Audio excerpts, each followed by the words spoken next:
Hey, Krista. Hey. It's a road bridge meeting for last meeting in December, 30th. That's for somebody left with present. By more Mulder and text shit.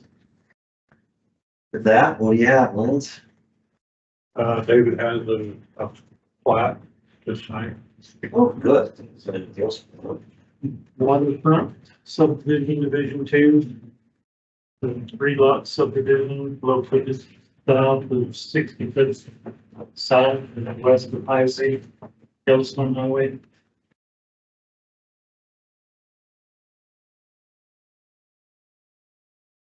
On the development agreement, there is one special condition, that is that they connect to sanitary sewer when it becomes available. It's 180 days. Which is a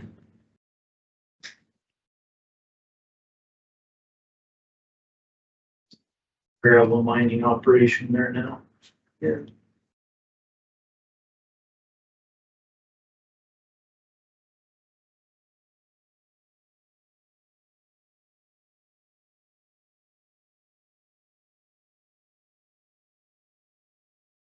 Should be 3 copies to be signed. But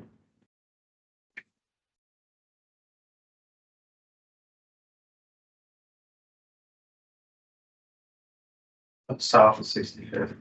Right.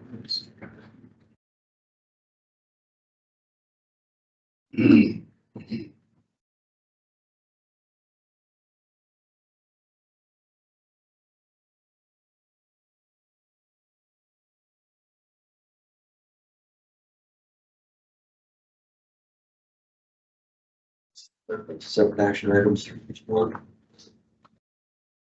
Okay. Agreement. Okay, make a motion that we, sign the development agreement for the waterfront subdivision number 2. Describe south of 65th South and Plain River. South Yellowstone. and sign the plat. Right, And sign the plat. and sign the plan. Second, yeah. David, so the righteous, so, I found it. There, They always change the location. yeah.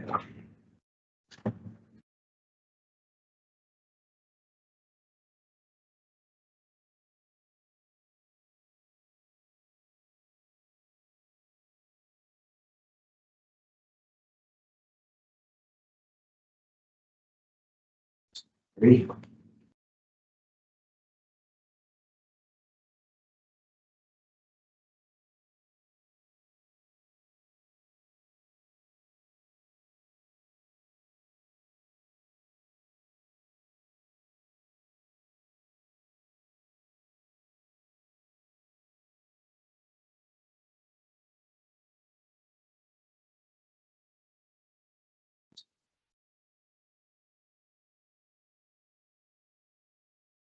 On the agenda, there was a item to talk about the letter to come out gas. I think Austin has drafted some letter and you've gone through legal one. That's in the process, so it's not gonna be a letter they decide. Am I correct in that? I don't know, did Austin go out to get it, or did his phone come off? He said he had to make a phone call. Well. So there was, Right. yeah, from legal counsel, it was determined that there had to be maybe a different letter and a 30 notice and allow it to come in before we actually send a letter to say you have to.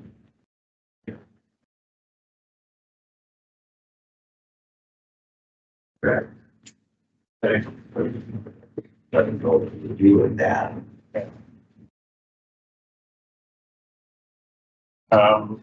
Another item is a discussion item. Austin and I talked a little bit more. I've been thinking a lot about different road projects and, how to prioritize them. One of the things that we discussed yesterday was there are a number of projects that we already have in the works that if there's money set aside for road projects, those projects would be probably kind of that low hanging fruit to get done. The first of which was First Street from Hammond Road to 45th East. It's already been designed as a 5-lane road. Through BMPO, it was designed, but then it could, through the BMPO process, it had to be designed as a 5-lane, but then designed as a 3-lane and constructed as a 3-lane. So right now, that project is just starting the right-of-way acquisition for the 3-lane. I don't know that it would take a whole lot more time for the engineering firm to go back to the 5-lane design. And that would be one that would take a lot of extra money. Right now, the budget is estimated to be about $4.6 million for the 3-lane. To go to the 5-lane, there was 2 different options that were explored, one of which was 9.5 million and the other one was 11.3 million. The previous commissioners decided that if it went to the 5-lane, that the narrower section of a 5-lane would be accommodated. That would be within 80-foot right of way. It would still have the 5 lanes, but the sidewalk would be just a 5-foot sidewalk attached to the back of curb and gutter. And that is the direction that was made to design for the 5-lane. And so that would be the $9.6 million estimate. And I think if priority wise, that would be a very good one since it's already pretty close to design, to just go ahead and say, let's change the design, let's go out to bid for the 5-lane road and do that. Some of the other projects we talked about were 45th East from First Street down to essentially Sunnyside. I know the city of Hammond has talked about that stretch too, and wanting to maybe partner with the county on trying to get some of that done. I know the city of Hammond is actively working on portions of that to try to get widened out, especially around that 17th Street intersection. So those are a couple projects that would kind of be a very high priority and more easily accomplished, maybe than some of the other projects that we've talked about in the transportation master plan. So First Street, that project, it's designed, the roundabout at 45th is already designed for 5-lane rate. So the roundabout at 45th East is designed as a 2-lane roundabout. And so it could accommodate the 5-lane coming into it, yes. And the right of way's already been taken care of, or that's not been. For around the roundabout it is. Yeah. But for between Hammond Road and 45th East, it is not taken care of. We've signed the right of way contract with the negotiator, and he will be starting that process here soon. So do you know how much wider is that gonna make it from where all the fences and stuff are now? Most of where the old fences are is pretty darn close. There's gonna be a number of them that's gonna have to be wide now between 10 and 12 feet for the most part. The design, that was the $9.5 million, kept it within an 80-foot wide right of way. Our normal arterial road standard, we want at least 100 foot, but that was the over $11 million estimate, was to go to 100 foot. So right now, most of the way, especially on the south side where we've had development in the county, we've got enough right of way.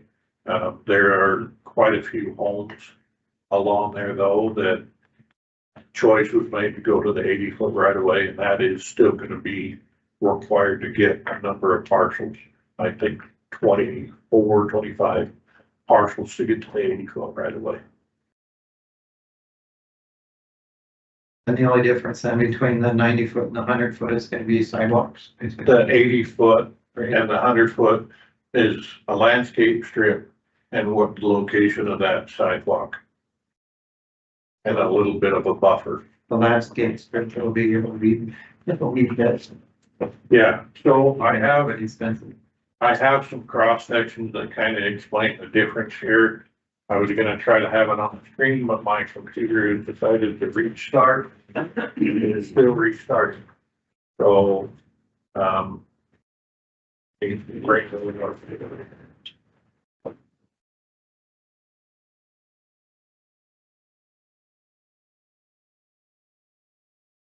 So this is the 85 foot section where the sidewalk is immediately adjacent to the back of the curb. And you don't really have any shy distance. On a 100-foot section, you have a 4-foot shy distance plus a 6-foot landscape strip between the sidewalk. The speed limits on most of the arterial roads we've set at 40 miles an hour. So will that be wide enough for like a bike lane? That's 4 foot is not typically considered a bike lane. You typically need at least 5 to 6 foot for a striped bike lane.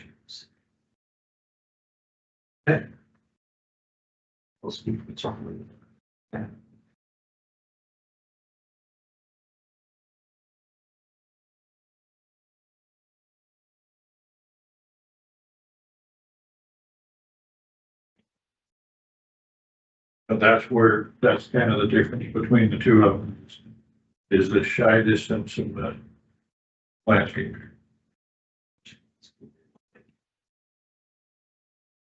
More mowing or more weeding or more, yeah. Gravel and rock. But it also provides you a separation for the sidewalk from the curb. You know, offhand with the bike history and safety, the bike path stuff, I know there was some discussion on the. Okay. They talked about that, the overall bike pedestrian plan, the that's really separation. If it's bike ped, the separation. Well, and I know it's speed dependent.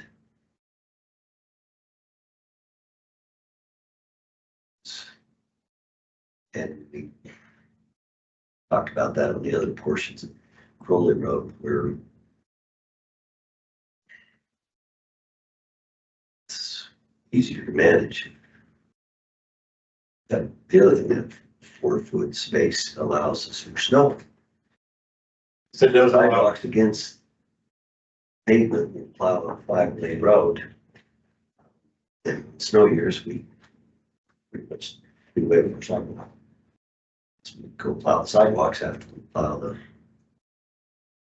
either that or we have a couple times in the last couple of years when snow gets enough to kind of be too much for the sidewalks. We've partnered with the city of Allen and plowed to the center and picked up the snow and hauled it away.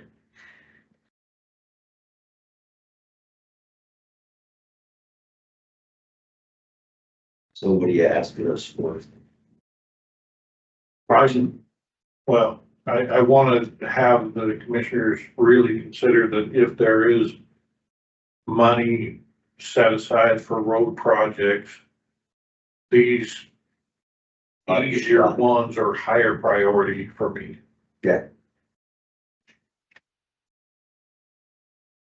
And 45th South to Sunnyside is not at all considered yet, right? It is not designed, we haven't looked at it at all, even though it's been talked about with the city of Ammon. This is a stretch that probably should be looked at. Plan for joint a joint application for a grant, NPO, is that not moved forward?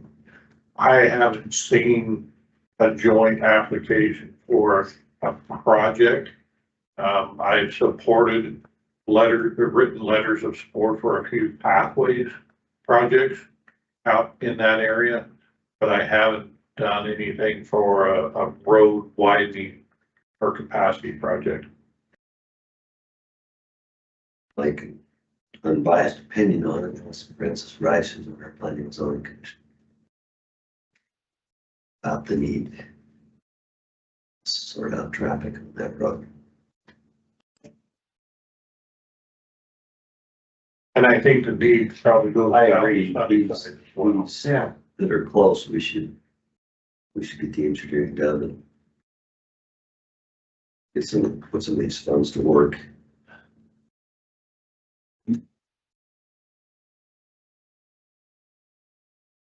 This would have a rail crossing, Yes,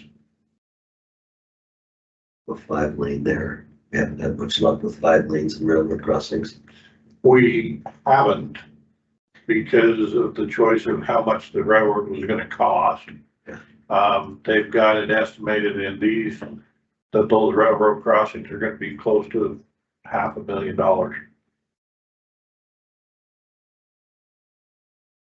So the plan for this one to narrow it down and then widen it back out after the rail crossing lane.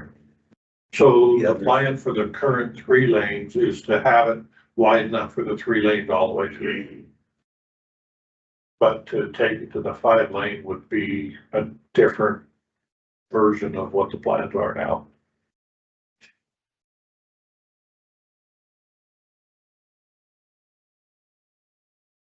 I would just need some fairly clear direction to go back and tell both LTAC and the engineering firm that the county is on board with going to a 5-lane road and change the plans a bit from what the current 3 lanes is to go to the 5 lane and get that ready to go out to bid as a separate bid package.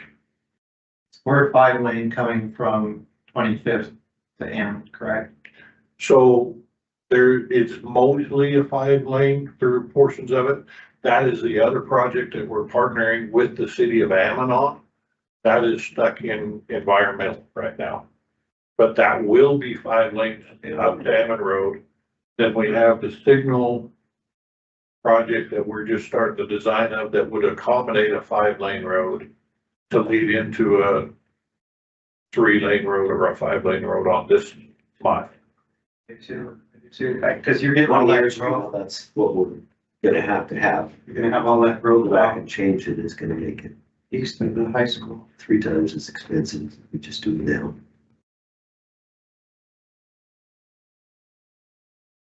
How significant is that gonna be to have it, the 80-foot versus the 100-foot?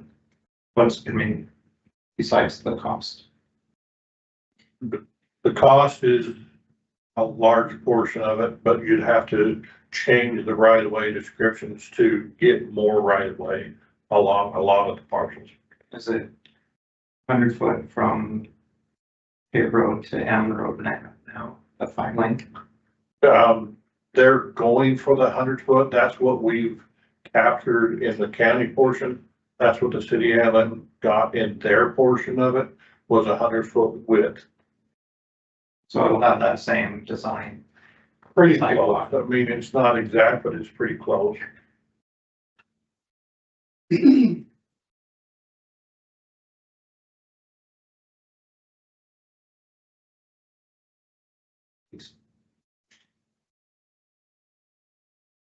the responsible sense to do it like the first time. I agree.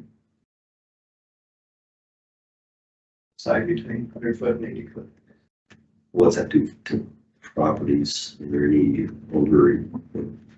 older properties encroaching inside that? They are, none that I am aware of would be a total buyout of properties. Ended up with one on Crowley Road that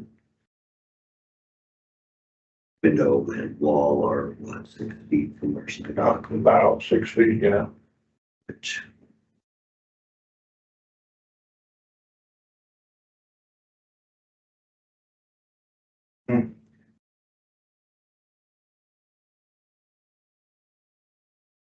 it should fit all of that inside 80 feet. Not without the sky distance and the, no, you can't fit it all at 80 feet. You can fit the lanes, you can fit the sidewalk and curb and gutter, but you can't fit the landscape buffer in the shy distance. And that's a VNPO safety requirement or regulation. No, it's not. I mean, City of Idaho Falls has plenty of 5-lane roads that are, well, without the shy distance and without the landscaping buffer. Sections of Crawley that have the sidewalk right against the curb. Yeah. So it's definitely not a hard, fast requirement to have that buffer in there. Is, you know, where this fits in the other reason, because if this is a bike path to the bike paths, then having does that not on one meet- side, Yeah, it does not meet the classification of a bike path at 4 feet shy or the 5-foot sidewalk. Neither classify as a bike path. and how wide are our sidewalks on Crawley? 10 or 11, 10, yeah. 12, Those do classify all as a crossways or playing small airplanes. Um,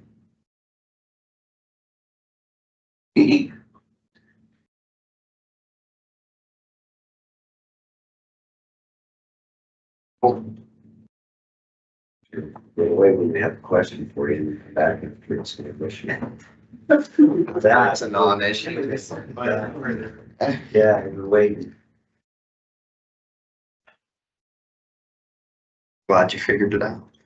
I agree that it needs to be the 5 lane, but still torn on the meters or something.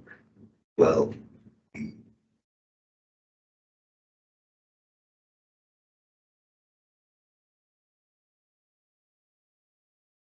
if we put the sidewalk right against the curb and gutter, and we're talking with 5-foot sidewalk, Yes,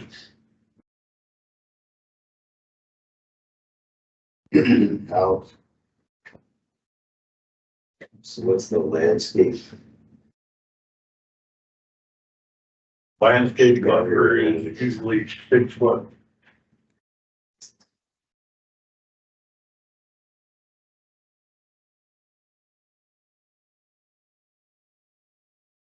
This would be. Is this 49th or first? First Street. So I've got 2 layouts there, one, technically again, an 80-foot right of way, which was what the one option was. The other option would be to go more. When we did the right of way negotiation or started the right of way contract, it was within the 80-foot right of way. And that's what the contract has been signed for, would be the 80-foot right of way. 80 and 85. Separates the side and house.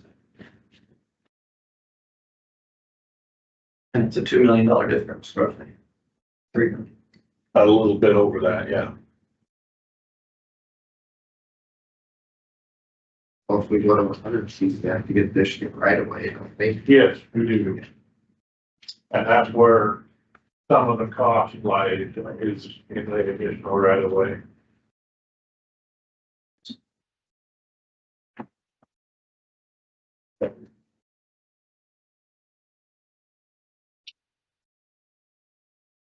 Good idea. We can look at this.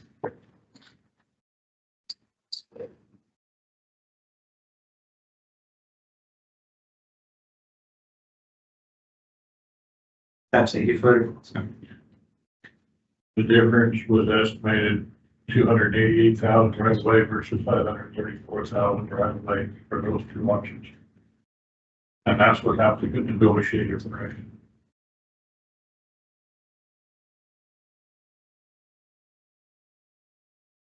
So we have examples of these in Bonneville County. Lincoln Road would be very similar to the 80 foot as far as the sidewalk being right against it, right, Lance? Yeah, Lincoln Road is actually 100 foot right of way, but we do have the sidewalk right against the back of the curb.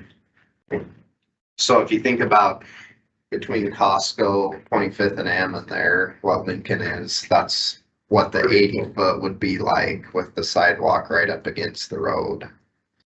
And then 45th East is, 45th East is more like the 100 foot, but the portion that's 5 lane doesn't have the landscape buffer. It has the wider sidewalk.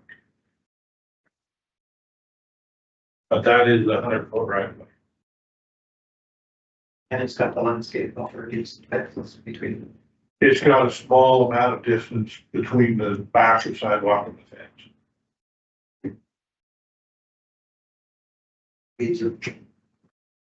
Yeah.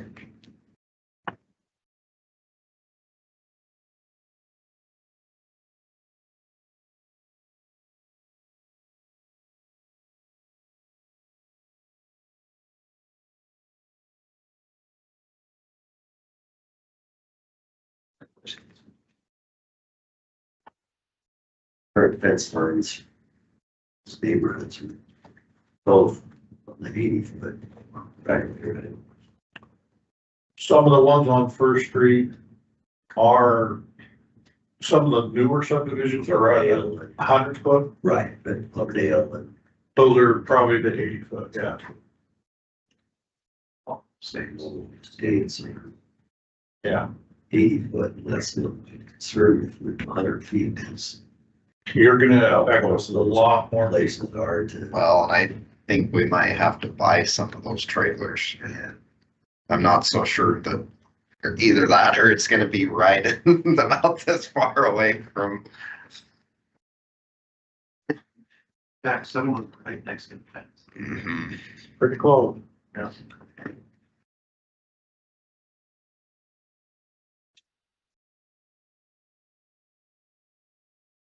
There's no plan for a school along there, is there?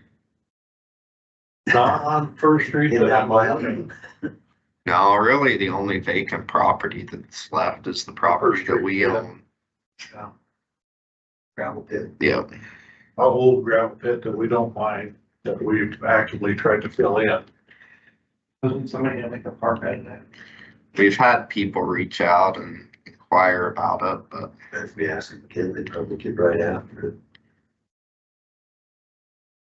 we need to figure out, because if we do the 5 lane, I was talking to Lance about this yesterday, we're gonna need some of the front of that for storm drainage Yeah. as part of our design, so we kind of need to figure out whatever that is, and then I could talk to him about the back portion. Well, we need that. But Lance, For stormwater for 3 lane Yeah. and 5 lane. Lance also was saying that they use some of that for snow storage and other things, so. When we sweep the streets in the spring, that's where we typically put the sweepies.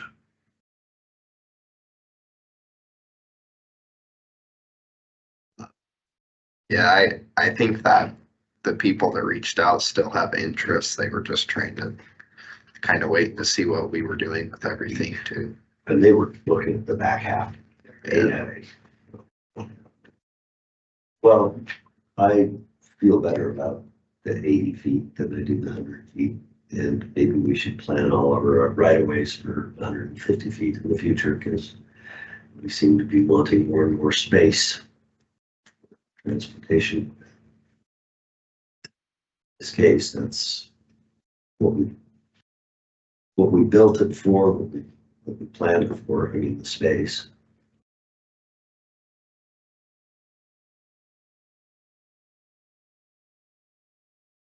If the rest of our transportation plan comes to fruition, traffic shouldn't get worse on that.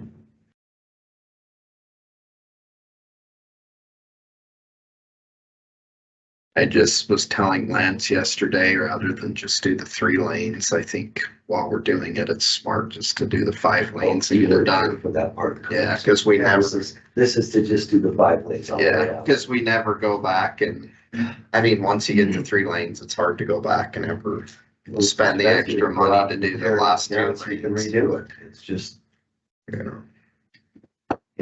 And we're never, it's not gonna happen that we're gonna get it through BMPO. I don't see that ever happening, so we've budgeted plan for this one, but getting getting the extra a money. joint one on that Hammond section of 45th, that's really where all of our effort should go with the NPO. That's where Hammond's effort should be. That's where, Sounds like Ammon's 2 to 3 weeks out from hiring a new public works director, and then I told them that we want to have a meeting with their new public works director and us to start discussing 45th and getting a plan in place so that we can start From putting, First Street down. start putting in for those projects when grants become available, and or maybe at least split and get part of the engineering done so we have it on the shelf for when those things come available. good idea. Seems to be working pretty well.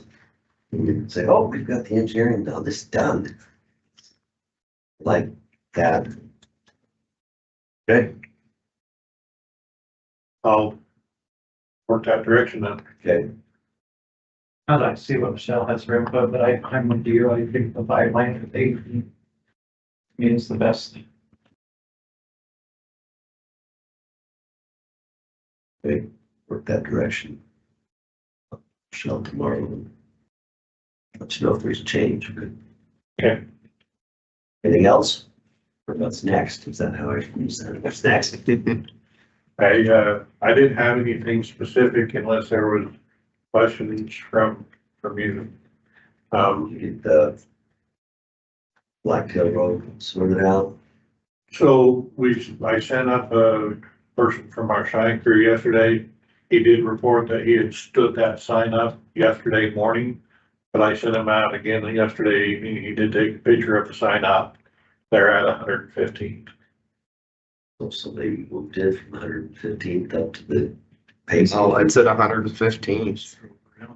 So I think they just drove around it. threw it off the side of the road, which happened quite often. Our gate up there, I think should be closed until The ice is all. and then we need to let tracked vehicles or snow vehicles into the park. And that's assuming the fishing game hasn't changed its mind about a bunch of people going across the winter grazing area. I don't think they changed their mind about that. Well, Jeremy's last meeting with them was he didn't want to do anything. They really weren't excited about him doing anything along the area downhill from the pay station because of winter grazing stuff. So apparently summer activity was going to affect the winter grazing somehow. Maybe that person from Fishing Game's not the same person that came in here and talked to us. So we'll set up a meeting with them, find out what their real thoughts are. Yeah. Okay. Nobody else says anything? We'll- Okay. Sorry. So, as you guys are aware, I think we're gonna try to adopt the, plumbing and electrical code, and we have contracts prepared for inspectors to do, inspections for those permits. I'm hoping to get those scheduled with you on January 8th. It's not gonna require public hearing. We just need to publish afterwards. However, Idaho code does require that I have a copy of those codes since we're adopting them by reference, with the clerk of the county commissioners prior to that meeting and prior to the publication of the adoption. So I'm gonna leave these here. You don't have to publish the whole thing. That, correct. That way we don't have to publish the whole thing. This would pretty much break the county. Keep the post register in business. So Ashley, Idaho code does say that the secretary or clerk of the Board of County Commissioners needs to certify them. I have an email out to Weston to ask what that means exactly. And I've also asked him if a link to the digital version of these would suffice Idaho code. I haven't heard back from him yet. So one is actually literally a state ordinance. The other one has been adopted by the state. That's a national code. So, Which years the code are you? recently at that? so for the electrical, we're doing the 2023. For plumbing, we're doing the 2017.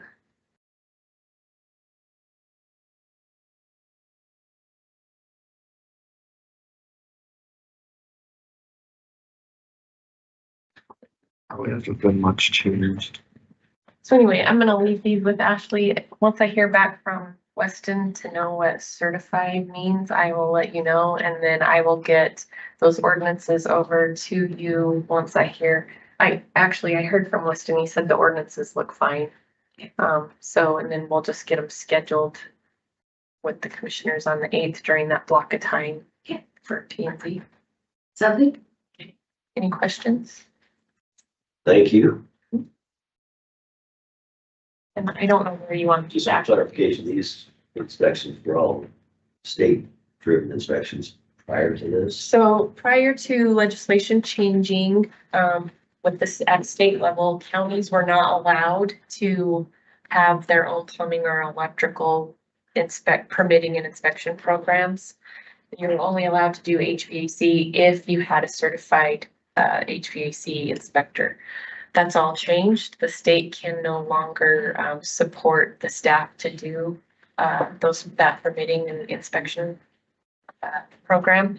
So they're asking that counties now adopt the ordinances or the code and an ordinance to implement those permitting and inspection process. So that's, And the way that we're doing it is we just have two professional services contracts that will contract with a plumbing inspector and an electrical inspector in the area, so they won't be an actual county employee. We just contract with them, and then we keep basically 10% of the inspection fees and we pay them the other 90. And so it's just revenue based. It doesn't cost the county any additional money. Whatever we get in inspection funds is what they make. So So will that expedite the process, anything? it'll be a lot quicker than what we deal with now. So it is a benefit too. and then I will, in the meantime, try to draft a resolution for fee schedule to adopt those fees for the inspections. But I need to probably sit down with you and talk things over as far as I I still already not put the clear. fees in there. Oh, you did? They're done. It's $100 an inspection. Oh, great. So I will I have, was ahead of that. I didn't. So they're already in the schedule if you look at it. okay. Okay. Okay, Saves me some time.